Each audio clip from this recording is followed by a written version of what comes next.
YouTube पर मेरी जिंदगी का यह पहला वीडियो है। आशा करती हूँ कि आप सब लोग मुझे सपोर्ट करोगे।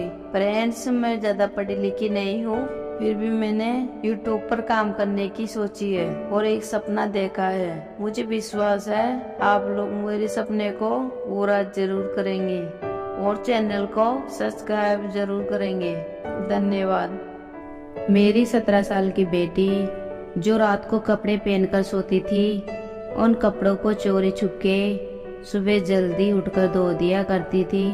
साथ में अपनी पलंग की चादर को धोकर सबसे छिपाकर सुखाया करती थी। रात को उनके कमरे की लाइट भी चालू रहती थी।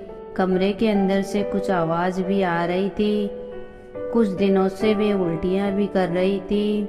एक रात तो मुझसे रहा ही नहीं गया तो मैं कमरे के दरवाजे के छेद से अंदर झांककर देखा तो अंदर का नजारा देखकर मेरी आंखें फटी की फटी रह गई। मैं सोच भी नहीं सकती थी कि मेरी मासूम सी दिखने वाली बेटी ये सब कुछ कर सकती है। जैसे ही मेरा नाम पुष्पा है और मैं 35 साल की ठीक ठाक दिखने वाली मीडियम क्लास की औरत हूँ। हमारी जिंदगी अच्छी चल रही थी, पर न जाने किसको हमारी खुशियों की नजर लगी।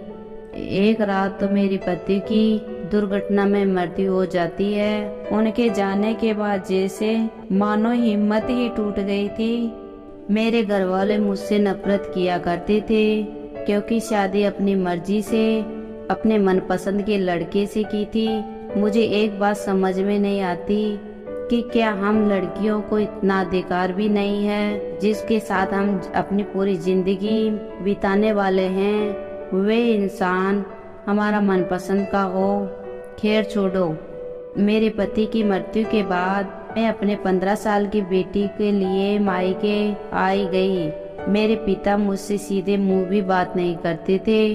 मेरे पति की मृत्यु के बाद मेरा सगा बाप मुझसे नफरत किया करता था और कहा करता था कि देख लिया ना अपनी मर्जी का नतीजा, हमने तो तुम्हारे लिए लड़का देखा था, आज देखो वे किस मुकाम पर है।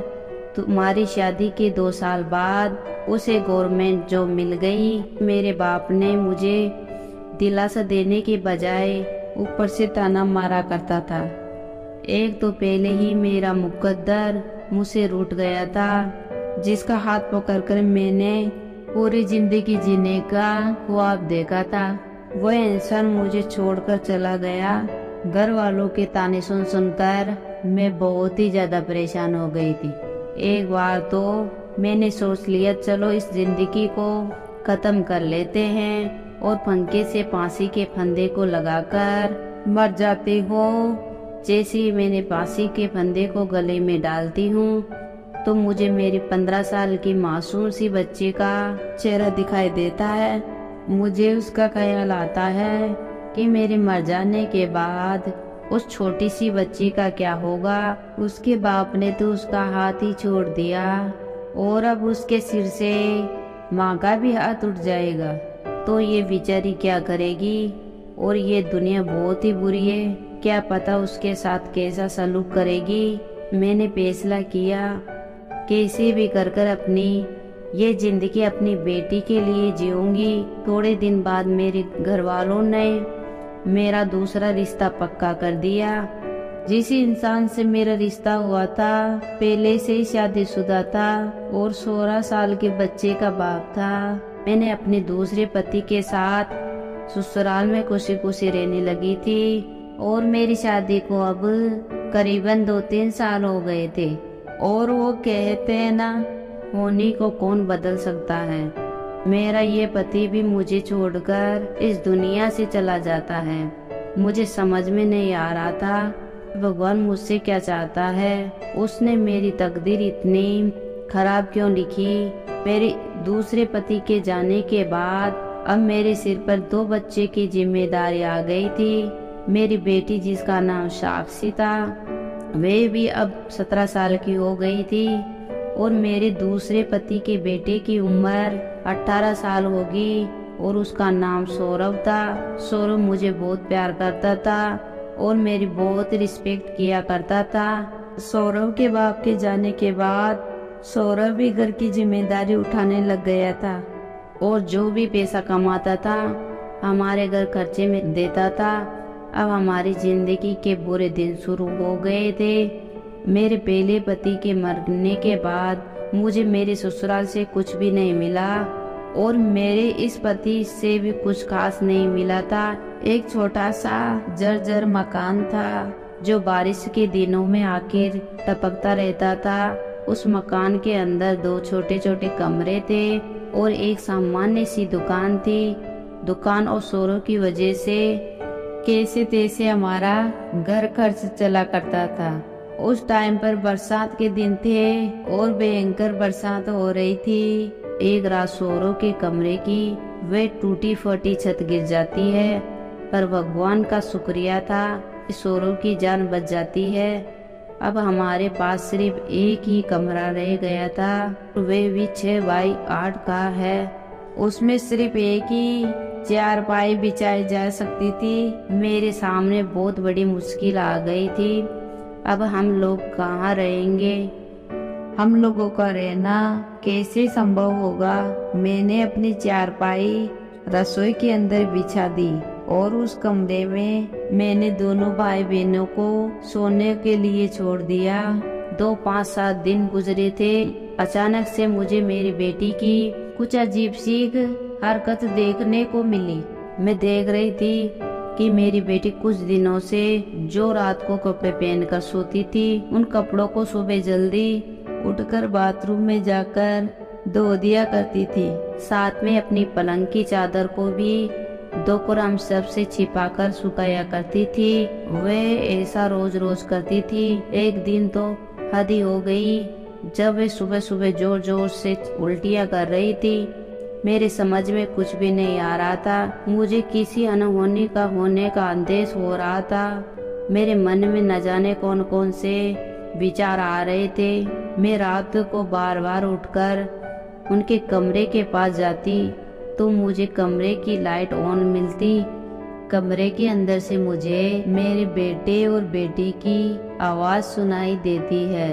वो दोनों धीरे धीरे बातें कर रहे थे, इसलिए मुझे कुछ भी समझ में नहीं आ रहा था कि आखिरकार ये दोनों रात के 11 बजे क्या कर रहे हैं। मुझे मेरी बेटी की चिंता होने लगी थी। एक दिन तो सुबह सुबह तो हद ही हो गई। जैसे ही मैं मेरी बेटी के कमरे में जाती हूँ तो मुझे सारे कपड़े अस्त व्यस्त दिखाई देते हैं और साक्षी अपने कमरे में नहीं थी। वो बाथरूम में जो रात को कपड़े पहनकर सोती थी और रात वाली चादर को धो रही थी। मैंने एक बार सोचा चलो साक्षी से पूछ लेते हैं। फिर मैंने सोचा अगर मैं साक्षी से पूछूंगी तो साक्षी मुझे कुछ भी नहीं बताएगी तथा दोनों सतर्क हो जाएंगे और सोचेंगे कि माँ को पता चल गया है। कैसे भी कर कर इनको रंगे हाथ पकड़ना है। मैं बहुत ही पछता रही थी और मन ही मन सोच रही थी कि मैंने बहुत ही बड़ी गलती कर दी जो मैंने आग और घी को एक जगह रख दिया। सौरभ है तो सौतेला है ना। आज इस जमाने में सगे भाई का विश्वास नहीं है, फिर ये तो सौतेला है। मुझे जवान लड़के और जवान लड़की को एक साथ एक कमरे में नहीं सोने देना चाहिए था। अगर ये दोनों रात को कुछ उल्टा सीधा करते होंगे तो नहीं, ऐसा नहीं हो सकता।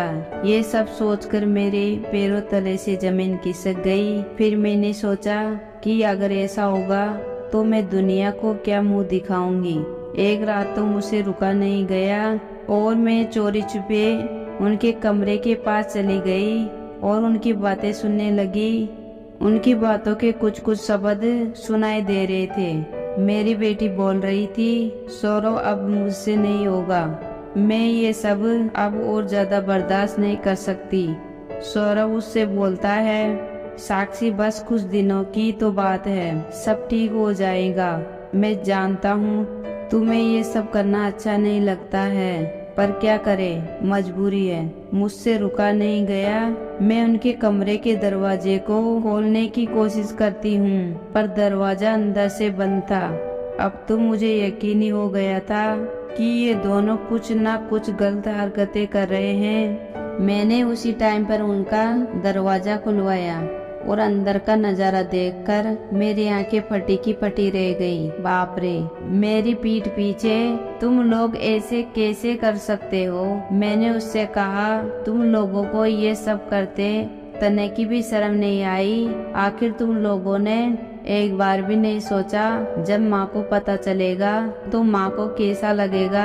तब सौरभ बोलता है, गलती हो गई हमसे, पर क्या करें, मजबूरी है। दरअसल एक मेरा दोस्त है, उसने ये खरगोश के बच्चे बाहर से मंगवाए थे, जिनका ख्याल रखने के लिए 1000 रुपए एक दिन के हमें दिया करता था।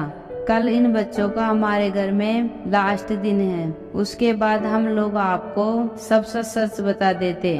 तब उनकी माँ माथा पकड़कर कहती है, साक्षी वो तुम्हारी उल्टियाँ, वो तुम्हारी बेहोशी, वो सब माजरा क्या था? तब साक्षी बोलती है, माँ मुझे खरगोश के बच्चों से एलर्जी होती है, इसलिए मुझे उल्टियाँ होती थी और रात को उन बच्चों की गंदगी और उनके बाल हमारे बिस्तर पर लग जाते थे, इसलिए आपको पता ना चले इस कारण मैं उनको सुबह जल्दी धो दिया करती थी और आप लोगों से छुपाकर उनको सुखाया करती थी।